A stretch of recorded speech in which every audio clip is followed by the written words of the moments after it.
the past few months now, I have had drops of oil on the passenger side of this 2015 Dodge Grand Caravan on the garage floor, kind of in two separate rows, depending on how far away from the wall of the garage we park. One of them is kind of like under the radiator, and one of it is kind of in line with the oil pan, but shifted too far to the passenger side to be the oil pan. And when we park it in the garage, sometimes there's this faint smell of burning oil. And after ignoring it for a few months, I was changing the oil, and I saw some drops of oil pooling at the bottom of the catalytic converter on the passenger side, and then also dripping, not dripping, but just a drop hanging from the bottom of the water pump on the passenger side. So then I took a closer look at the top of the engine, at the valve covers, and sure enough, on the passenger side of the ends of both the front and the back valve covers, which would be banks 2 in the front, bank 1 in the back, there looks like there's some oil accumulating and yuckiness there. So I think it's time to replace the valve covers on this 3.6 liter Pentastar engine, and that's what we're doing today. To get at the valve cover, you have to remove the intake plenum off the top of the engine. I've already done a video on that in the past, so I'm not going to go through those step by step here. I'll link a video to that in the video description and up in the corner, and we're going to do that as a time lapse just to make this video go a little bit faster. I'm also going to remove the PCV valve, because you have to remove the PCV valve before you can pull the bank 1 or the rear in this transverse installed engine. Before you can pull that valve cover off, you have to remove the PCV valve. So I'm going to do that as well in the time lapse, and then there's a link in the video description on how to do that also. All right, here we are. Intake plenum is removed. The PCV valve is removed, right back here. And you know, it's not the easiest thing to get access to, especially when the plenum is on. So if your PCV valve hasn't been replaced recently, now might be a good time to do it, just because you have the best access. You have to take it off anyway. So there's bank 1 in the back on this installation, bank 2 here in the front, and we're gonna have to get to fasteners over on this side, and this is the power steering supply and return. And I've seen in a couple of videos where folks have actually removed the air box, and allows you to kind of shift the steering reservoir and the hoses over into this cavity. And it looks, I mean, I can totally see how having as much access and room over here on the passenger side as possible would be great. So I'm going to go ahead and remove the air box and get it out of the way, and put the power steering reservoir in that cavity. It's just a 1/2-inch socket to remove the nut holding the reservoir onto the air box, and then a couple of grommets are holding the bottom of it in place. So just pull up real hard and the air box should come out. It might take a little bit of force to pull it out.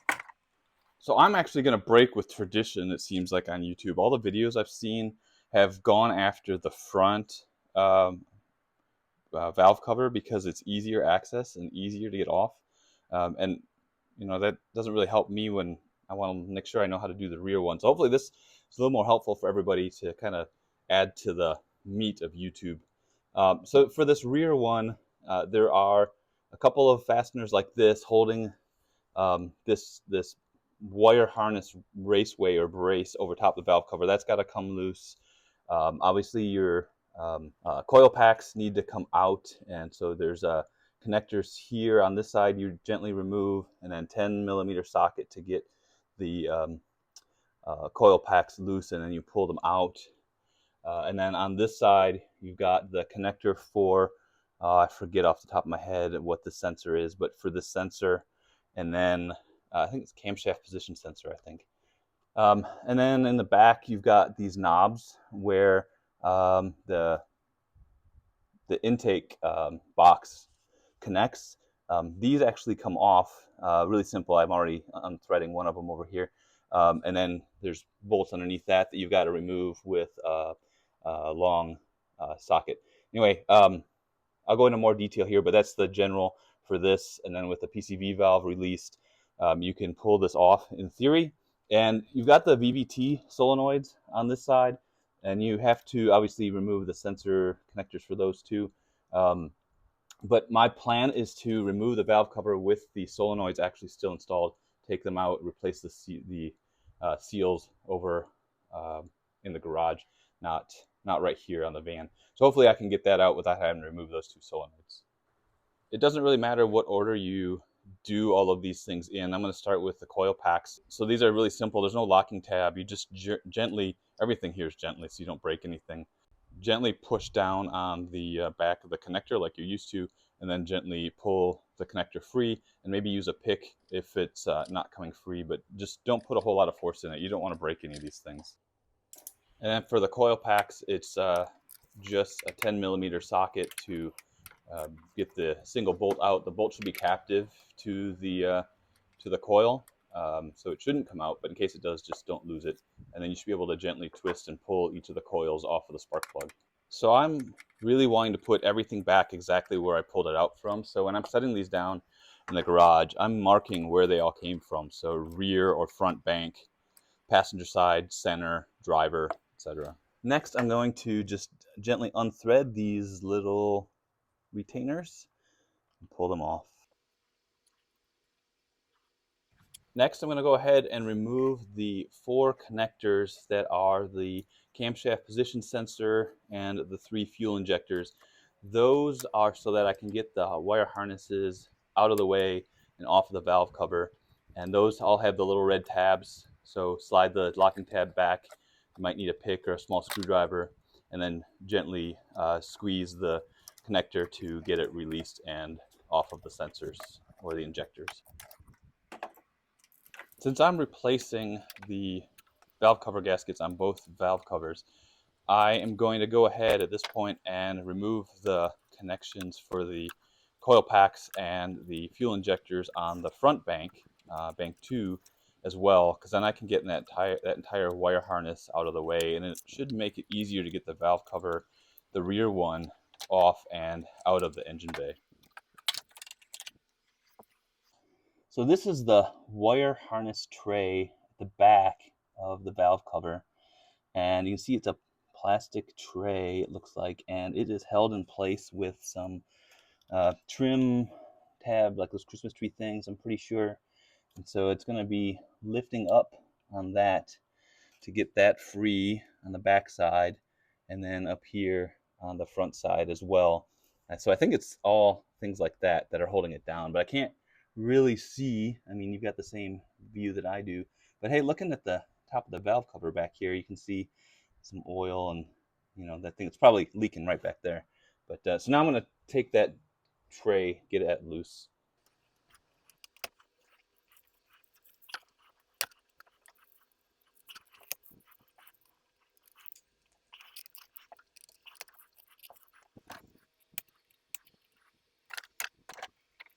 I got it free, and it's held in place by those little push pin things. And I found putting both my thumbs back here and lifting it up and using this metal tubing to kind of as a brace, can pull it up pretty easily.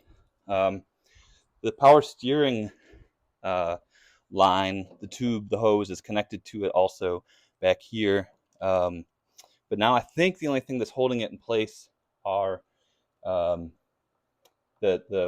connections for the 2 VVT solenoids. So we'll go ahead and take those off. So these are just, there's no red tab on these, just depress and pull. So you're going to need an 8mm socket to get these out. You're going to need a deep well socket for at least 3 of these that are studs instead of just hex head bolts. But you can look at the front one to see where all the bolts are. That should help you. But just take all 12 out, and they should be captive, so they're not going to come out and fall on the ground or anything. But just remember, when you start to lift this off, you are opening up the valve train. You want to be real careful not to get any dirt in there. When I was taking the intake plenum off, I had the shop vac, tried to do the best I could to vacuum everything off to try to keep as much as possible from getting anywhere into the engine. One other thing we need to do is remove the camshaft position sensor. I don't know if you can remove the valve cover with that installed. So it's a T30 Torx bit to loosen and back out that screw. It should also remain captive to the sensor. And then you should be able to just pull straight out, and it should just might be a little bit tight on the seal, but it should come straight out. So now the valve cover should be totally freed up and able to come off of the valve train, off of the engine. I'm gonna try to break the seal a little bit with just a dead blow hammer, some taps. Remember, it's plastic, so really, really careful not to break it. I don't know if the hammer's going to do anything, but if not, use a flat blade screwdriver and just very, very gently try to break it loose. On the passenger side, where the seal kind of sticks through, there's a little bit of a place where you can get some leverage on the screwdriver to start with, but just be real careful. Try not to scratch the engine or the valve cover. So I broke the valve cover free, and it's loose to come up, but on the camshaft, on the rearmost, on the driver's side where the PCV valve goes, the extension of the camshaft is hitting the cutout in the valve cover, so I'm not able to get it free. I think what needs to happen is those VVT solenoids do need to come off so that the valve cover can slide towards the driver's side a little bit more, and that should clear the camshaft for the PCV valve, and hopefully they'll come out then. So I'm going to go ahead and remove those two VVT solenoids. I think they're T25 Torx, 3 screws on each one, and I'm going to mark which one is the rearmost because you have to put them back where they came from, and you can get it wrong and put them in the wrong positions, and that would be a bad day. With the VVT solenoids removed, let's make another go at removing this valve cover. So that did the trick. You do have to remove those VVT solenoids. All right, so now that we got the valve cover off, first you want to account for all of your seals. There's a seal on each of those VVT solenoids. There are seals for each of the spark plug tubes, and then there's a seal for the valve cover itself. Now the seals for the tubes and stayed with the valve cover. The one solenoid, the seal stayed with the solenoid.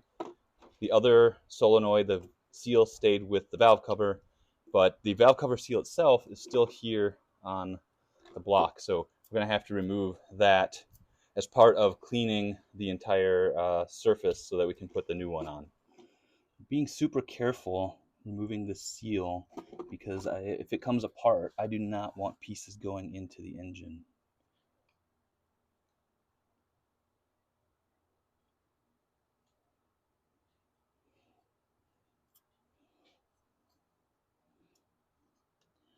There are 2 places where there is RTV holding this in place, where the timing cover connects to the head.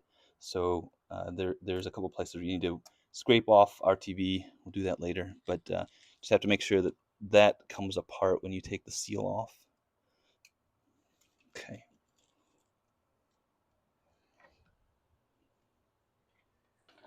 Now that we have the valve cover out, I'll just show you the solenoids because I couldn't really get any good video of that. But this is what they look like when you've taken them out and clean them off.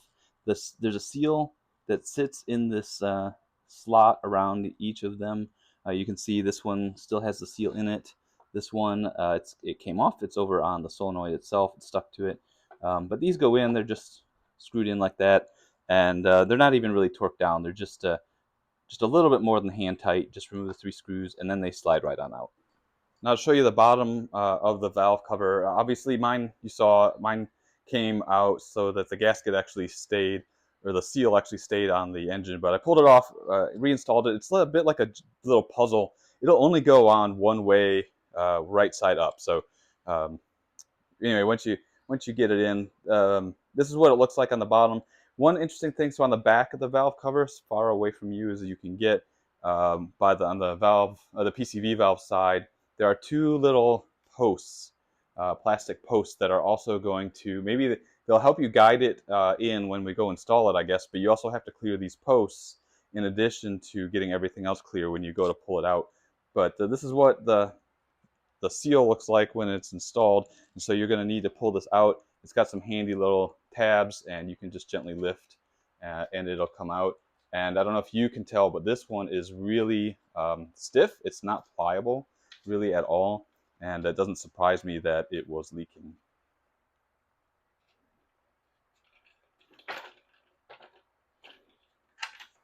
While we're looking at things, this is one of the 3 spark plug tube holes, and I know it's really hard to see because they're all the same color, but there is a seal in this one, and it is facing you like this. This is one of the new ones, and you can see that it, I don't know how well you can see the contour, but there's no gaps or anything in the seal, and I point that out because on the back side, obviously there's this ring, this gap, and you want to have it look like this when you're installing it from the bottom. So that's exactly how these look. If you put it in like this, then that's upside down, and you're going to have a really hard time getting this over the spark plug tubes, and it probably won't actually seal, and you're going to have some oil leaks later. So make sure that you get the orientation right when we go install these. But first we need to get the old ones out. So getting these out is pretty straightforward. You just take a flathead screwdriver, put it up against the top of the seal with the valve cover sitting on its bottom, and then just use a hammer to tap it out. Here we go. And obviously you're not going to be able to reuse these, and these are actually really stiff also, definitely not pliable. Now next we're going to remove the seal for the camshaft position sensor. It should pry out with a screwdriver, of course, assuming it's kind of old and brittle. But and this is assuming you're going to replace all of the seals, not just the valve cover gasket. I would recommend doing all the seals, and I'll leave a link in the video description for the Felpro gasket kit that I got that has new valve cover seals, VVT solenoid seals, and the camshaft position sensor seals. With all of the seals out, I'm going to use a little bit of brake cleaner in all the grooves and on a rag just to clean out all of the sealing surfaces before I put the new gaskets and seals in.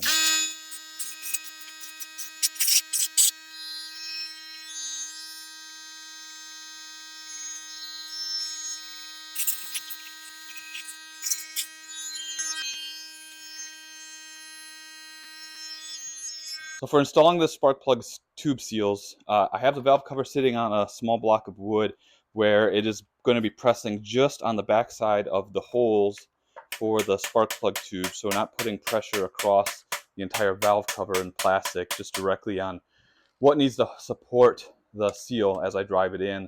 And I don't have any silicone paste lubricant, so I'm going to use just a small film of motor oil as a lubricant for the seal. And then I'm going to use a 1 1/16 inch socket as my driver. It sits perfectly on top of the face of the seal, but it'll fit right inside that tube. And then just drive it down until it is flush against the bottom, and you'll be able to feel the resistance change when it bottoms out. And you can also look, and a little bit of the lip should be sticking up over top the plastic, but not a whole lot. So let me show you up close what it looks like.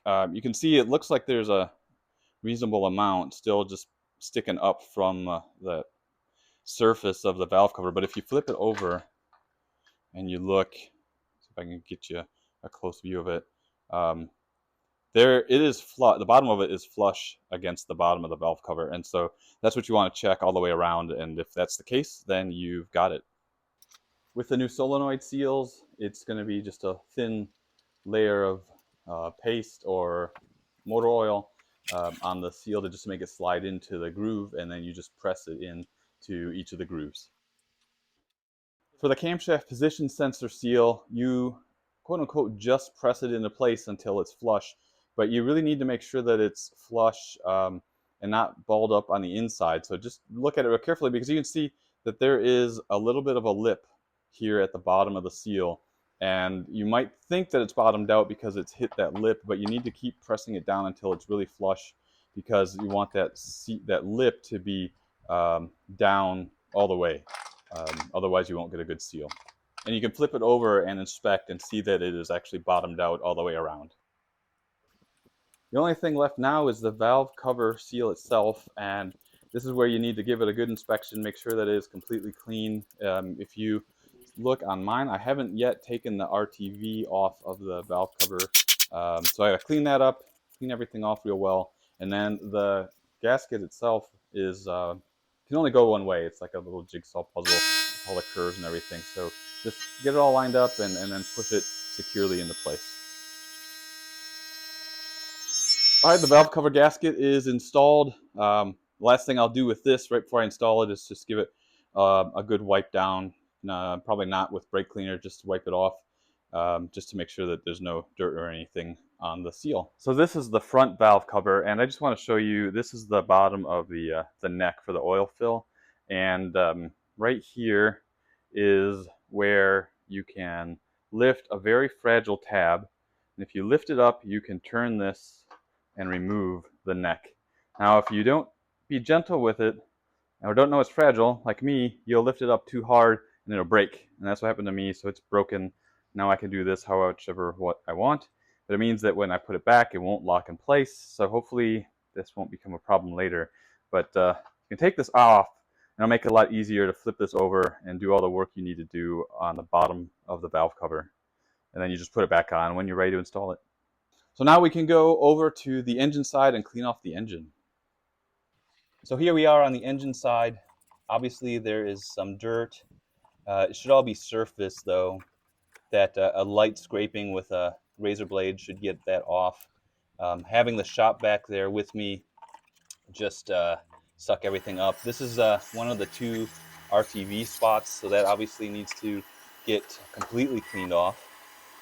And this being the back, I mean, this one is the most challenging, I'm thinking anyway, because you got to get like back there, and then you really don't have any visibility other than using you guys to help me see. But there's RTV back there that's got to be completely cleaned off, and you want this to all be beautiful so that it has a good sealing surface for that gasket. And as you're cleaning the head, at least for me, I was constantly repeating to myself, the worst thing you can do is drop the razor blade into the engine. If nothing else, don't lose the razor blade. You can use the vacuum to vacuum out some RTV that drops in there.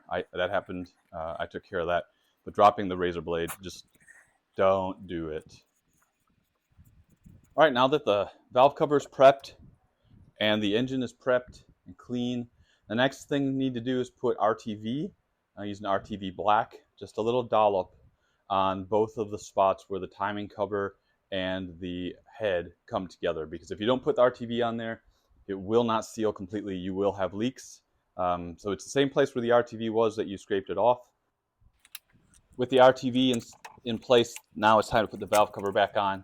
Just go nice and slow. Remember, you kind of have to go over the PCV valve side of the camshaft first, and then slide it back a little bit. Remember, there's those two plastic posts that have to insert into the top of the head.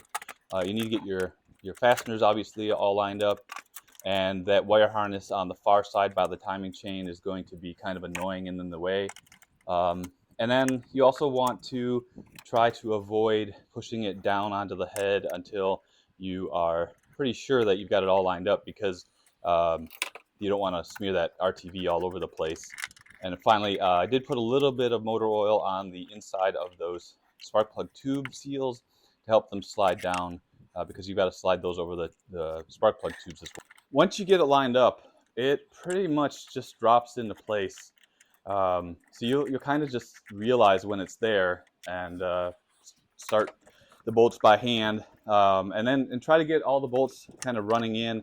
And you'll get some resistance before the seal starts to compress. And at that point, there actually is a very specific torque sequence for these bolts, and I'll put it here on the screen.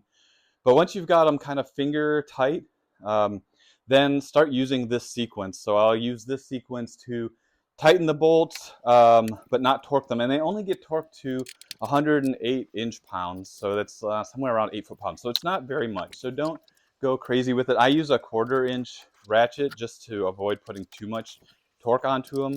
But use this sequence to tighten them and then torque them. And you probably do the torquing sequence twice just to make sure that it's all really, no kidding, torqued down. 108 inch-pounds is where you want to end up. with the valve cover properly torqued in place.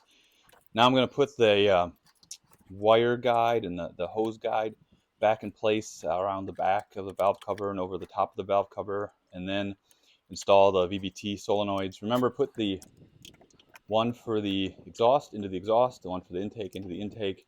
Well, for me, the pink dot goes along with the pink dot, and no dots go in the no dot place. For those, get them tight with the wrench, just tight, and then maybe an eighth of a turn more than that. So snug plus a little bit. That's as tight as you need them to get. And then you can put the camshaft position sensor in. And like you noticed when you pulled it out, you have to kind of tilt it a little bit to get it, the bottom part into the hole, but then it should go straight down. And the same tightness as with the VVT solenoids, just a little bit past snug. So now I'll go ahead and put the PCV valve back in, which again is just snug it up and then make it a little bit tighter. And I'll go ahead and put the coil packs back in, but I'm not going to connect the harness until I'm done with the other valve cover.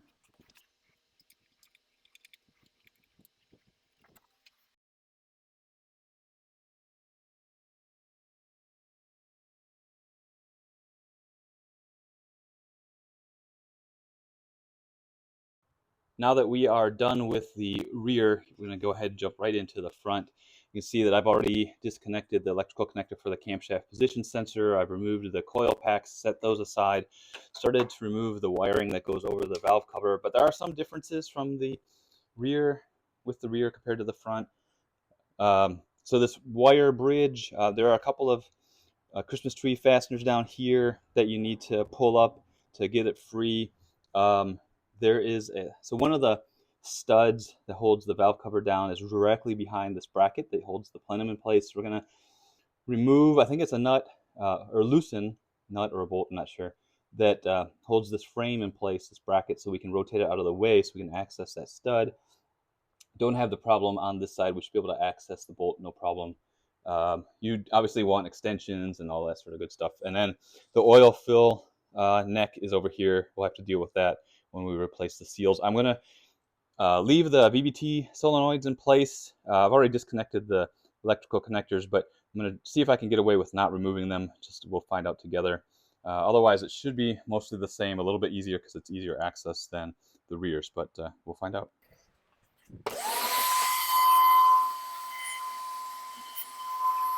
So I didn't need to remove the fan to get enough access. I had a deep well 13 millimeter socket with my ratchet, but I did put my hose clamp pliers on the upper radiator hose and pulled the upper radiator hose off, got it out of the way, and it just gave me a little bit more arm room to get a socket on to a bolt that's down here. It's a stud actually, and loosen it up just enough so that this bracket can wiggle, and I can now get my 8 millimeter deep socket down onto this stud to pull the valve cover off.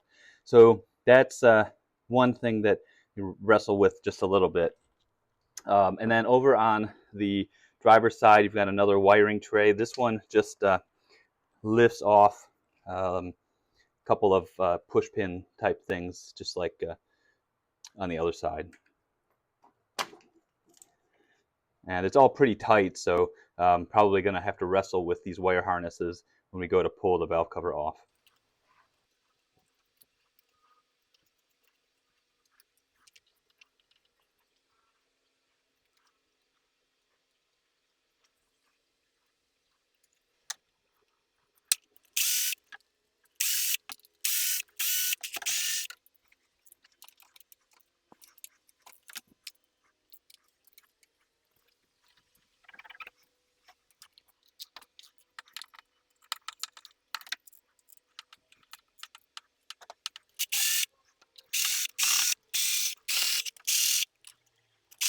The ability to take the upper radiator hose off without having to drain the coolant using these pinch pliers is really beneficial. I think just putting the hose out of the way gives you enough access to everything on the front of the valve cover to be able to take it off pretty easily. So if you have the ability to do that, You can get it without doing it. I think you just have a lot less uh, um, fighting to do if you do remove the hose.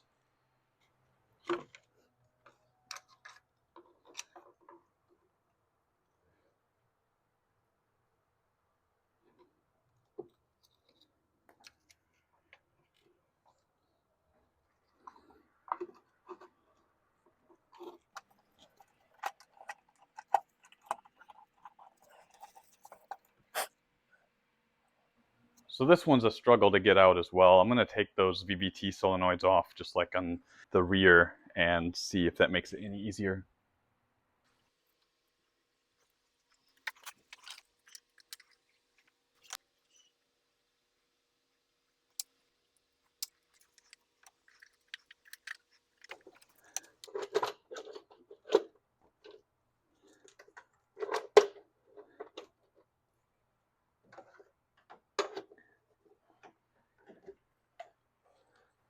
I had the darndest time getting this valve cover off, and let me tell you why. It was not the VVT solenoids, it was these brackets. For this bracket, you can loosen it enough to get it out of the way so you can unthread the stud that's holding the valve cover, but you need to back it off more because it's gonna cause an interference when you try to lift the valve cover up. So don't remove the stud all the way, but back it up a good amount so that it'll actually be able to bend away from the valve cover. And this one was just too, you can't move it, you can't relocate it. And it was just too tight up against the valve cover. So I just took a hammer and beat on the top of it here a little bit and just bent it just a little bit out of the way. And then the valve cover was able to come off. Of course, I didn't get it on video because I was just so frustrated. Anyway, sorry about that. But got it off. And now to go and clean it and put the seals on it and everything just like on the rear one. All right, let me show you what I got going on. Valve cover, the engine side's all clean. I got my RTV, everything is all cleaned up, ready to install the valve cover again. Hey, one thing that I neglected to mention because I didn't realize it until I was cleaning is that there is a plastic cover, it looks like this, that protects your alternator. And there are nuts right here holding that protector thingy in place, and they're just barely, I mean, it's not even torqued, it's just snug. You can remove those with the 13mm socket, and this plastic shield that is up here and actually right up against your valve cover comes off really easily, and then that gives you much better access to where that RTV is for cleaning everything. So I did pull it off, and I recommend you do the same. But let's go install the valve cover.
All right, the front valve cover is back installed and torqued down.